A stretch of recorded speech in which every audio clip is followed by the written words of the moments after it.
Greetings, math friends. I want to take a look at this function here and determine its domain and range, its end behaviors, whether it's discrete or continuous, and what the zeros are for this function. And I want to do this largely driven by algebra. One of the first things that I want to do on this is I'm going to rewrite this so that it looks like a rational function, because it is. And this is going to aid us in using some notes that I have on asymptotes, and those are going to play a role in determining these things that we'd like to determine. So we're going to have to apply a fraction rule here. Since I have two things that are subtracting this as a fraction, I'm going to make this a fraction also, so it's 4/1. Once we have our two fractions here, we need to have common denominators. The thing that's missing over here is the x. So we're going to rewrite this as 1/x minus 4x over x. And now we can combine these numerators. So this is 1 minus 4x over x. When we think about the domain, we're going to take the denominator and set it equal to 0 and solve for x. This is going to tell us what is not included in the domain. Whenever we have something of the fraction form in a classic algebra, we can't divide by 0. So we need to identify what numbers would send that denominator to 0. Looking at the denominator is x, and if I set that equal to 0, we see that x is 0. So that's going to be the number that will not be allowed on a real number set to be here, because that would be division by 0. So this is going to be all real numbers except 0. All right, so any real number except 0. Now, when it comes to the range, this is what y values will not come out of this. So if I plug a value into here, it's going to give me some f of x, or a y value that's graphable. So what values on the y-axis will never be returned for this? If you've studied limits, this would be something that you could look at as an idea from limits. If I plug 0 into here, we know that's not allowed. If I approach 0 from the left or right-hand side, what value on the y-axis would that be equated to? So if you haven't studied limits, then this would be a case, if you weren't looking for an algebraic way of doing this, you could look at a graph of this function and try to determine where the y values would not be included. If we do a sketch of this, we see something to this effect. These types of functions, which are just divided by the independent variable, tend to look something like this. So we have a vertical asymptote and a horizontal asymptote that tends to show up here. So that's the way that we're going to approach this. Can we determine asymptotes?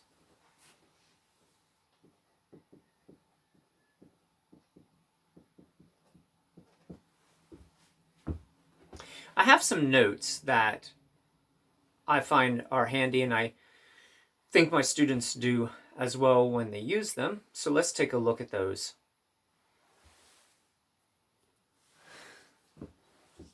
After conferring with the notes, you will see that to find a vertical asymptote, you set the denominator equal to 0 and solve for that, and you will find that that is the equation for the vertical asymptote. So this vertical asymptote is x equals 0. We've already done that work in determining the domain, but we really are interested in the range at this point. So we want this horizontal asymptote. Where is this horizontal asymptote, because that will be the number that is not included in the range, just like we had all real numbers except that 0 because the vertical asymptote was there. We want to find the horizontal asymptote, so we will have all real numbers except whatever that value is. So looking at the notes, we have to determine the degree of the numerator and the denominator. So we're going to look for the largest exponent on our independent variable. In this case, we look up here in the numerator and we only have one variable, and that's x. We don't see an exponent on there. This is an implied 1. So this is a first degree. And then down here we also have a first degree. As we make this comparison, the degree of the numerator to the denominator are equal. So we want to look at the coefficients of that variable with the largest exponent, in other words, the lead coefficient. However, I did not put my particular numerator here into standard form, so it's not really the lead right now. We would want to rewrite this. We would rewrite this as negative 4x plus 1 over x, so that my lead coefficient is negative 4. My lead coefficient for the denominator is going to be 1. There's an implied 1 there. So this is what we have. The equation for my horizontal asymptote is going to be negative 4 over 1, which reduces to negative 4. Now, remember that asymptote is telling us that that value is not going to be included in our range. So we have all real numbers except for negative 4. I'm going to refer back to my sketch here also and talk about the end behaviors. End behaviors are essentially always y values. That's kind of the perspective that we have. When we look at this top piece, this is approaching positive infinity. This one down here is approaching negative infinity. And then over here, this is going, it's essentially going to become constant, like at infinity. Also the same for that one over there. Where is this approaching? Again, if you've studied limits, this is an idea of what is this arrow approaching? What value? And again, over here, what value is that arrow approaching?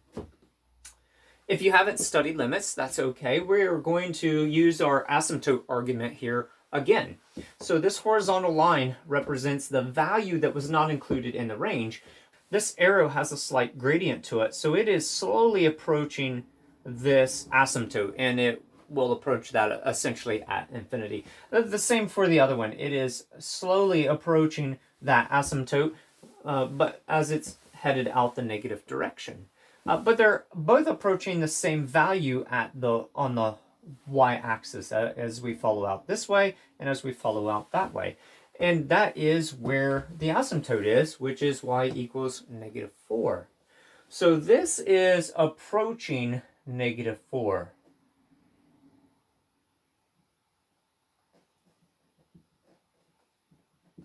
And this one over here.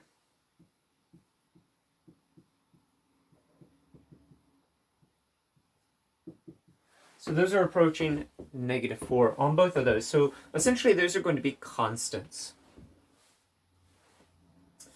All right, there are a variety of ways that you can document that when you're going to document your end behaviors, and you should use the documentation technique that you use in class. It could be the limit as x approaches positive infinity, going out this direction, f of x is going to negative 4.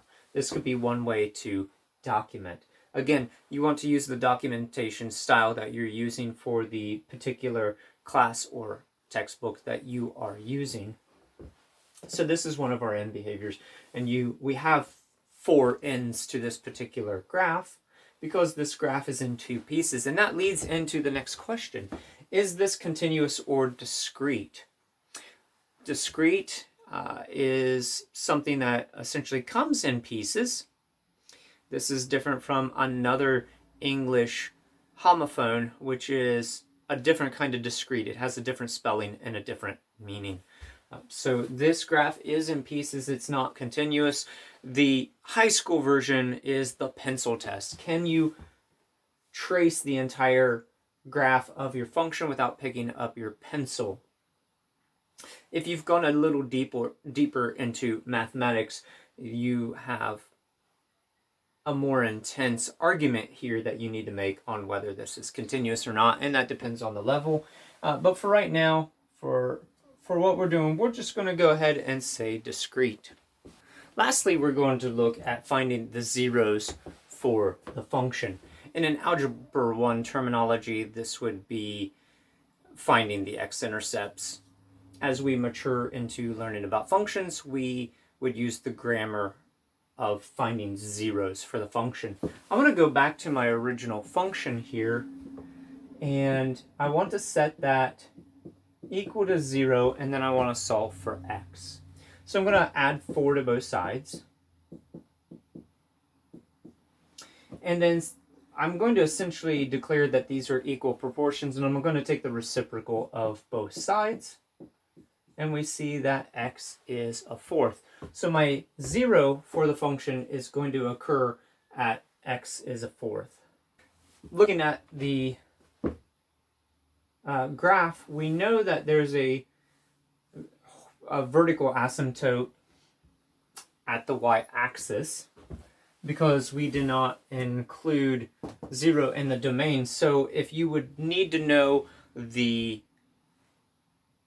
y-intercept for this particular graph, it's not going to exist. So I'm going to make a note of that.